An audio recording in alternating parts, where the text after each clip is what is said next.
Ladies and gentlemen, please welcome the Chair of the Council's Board and Executive Vice President of the Annie E. Casey Foundation, Ralph Smith.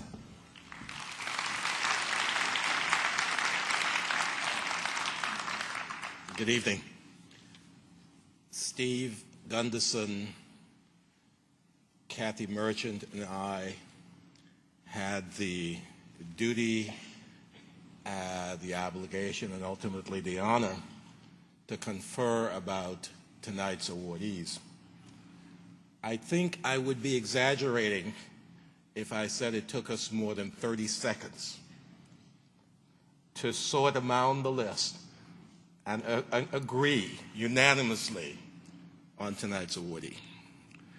And I didn't know tonight's awardee until I heard of him in the spring of 2007 as I was putting together the conference in Seattle.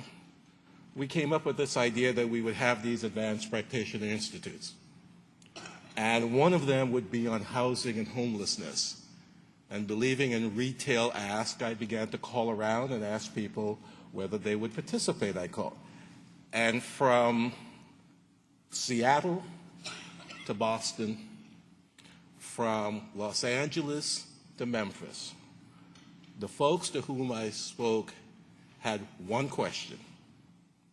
Have you talked to Bob Hohler? And I realized that there was only one answer to that question, so I called. I made the call. I said, obviously I'm supposed to talk to you before anybody would believe that we are serious about this issue. The Distinguished Grantmaker of the Year award goes to an individual whose leadership, commitment, and vision are dedicated to practicing socially conscious and responsible philanthropy. For the past 18 years, his leadership of the Melville Charitable Trust, a Connecticut-based private foundation, has garnered national attention for its commitment, innovative approaches, and results in the effort to end homelessness. He has helped to create and implement the Trust's core grant-making philosophy that philanthropy must work with and support government effectively to address issues of poverty, including health disparities, access to education, and most importantly, access to safe, decent, and affordable housing. He has also helped to launch and inspire Funders Together to End Homelessness, a national affinity group of grant makers who share these goals. Ladies and gentlemen, please join me in honoring and welcoming the Grant Maker of the Year, the Distinguished Grantmaker of the Year, Robert Hohler, Executive Director of the Melville Charitable Trust.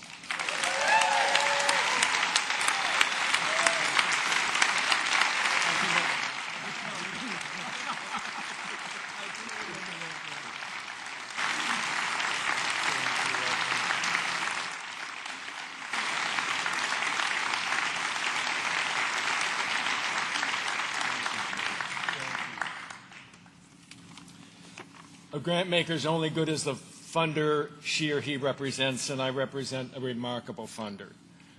If you've raised children, you'll agree that 18 years can go by in the twinkling of an eye.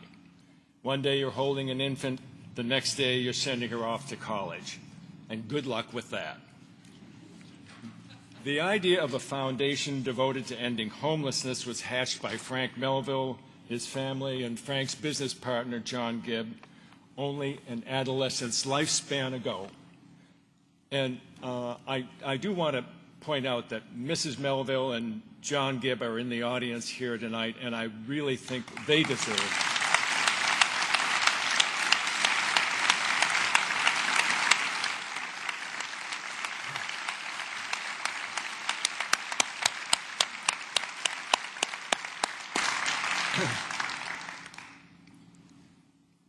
the idea of a foundation devoted to ending homelessness.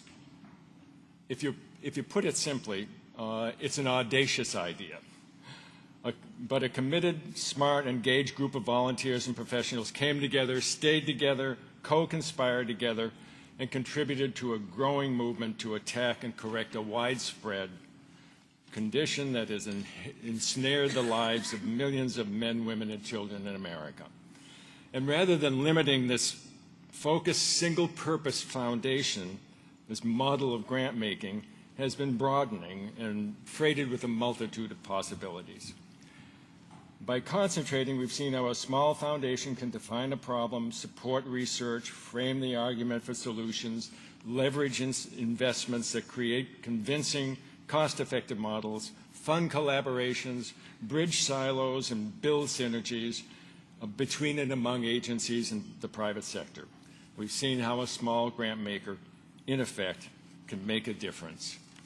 We've seen also how patient money pays off. Patience, because active and effective grant making is never easy. It's like raising a kid.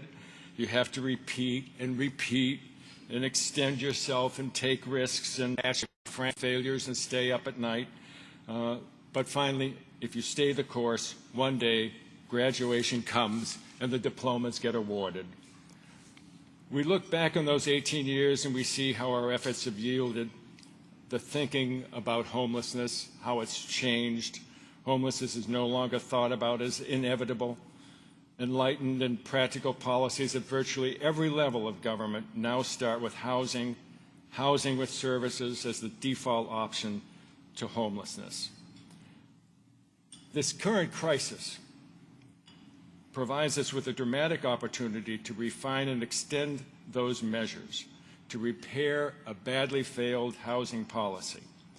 We'll succeed, homelessness will be ended, and it will be ended before our adolescent reaches her midlife crisis. Recently, Congress passed the Housing Trust Fund, and the Obama administration allocated $1 billion to it. This is the first significant commitment to low-income housing in 3 decades. At the Trust, we think of the investment we've made in this campaign as platinum-plated, having a return that would make the most successful hedge fund manager green with envy.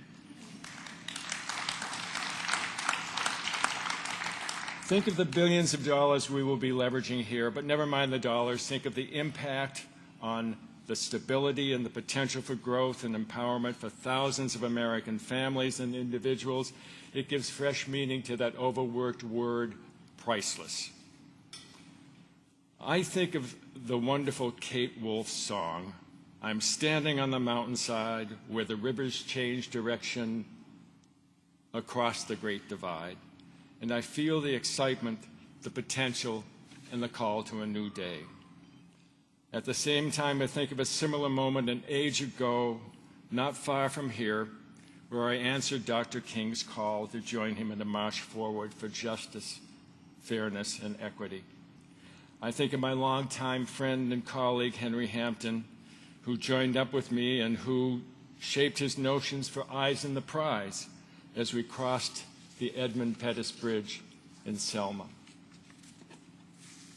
I think of all the men and the women who found within themselves the courage and endurance to fight peacefully and bravely and sometimes sacrificially, to endure for years and years, to end segregation, racism, and win the unequivocal right to vote. They changed the face of America.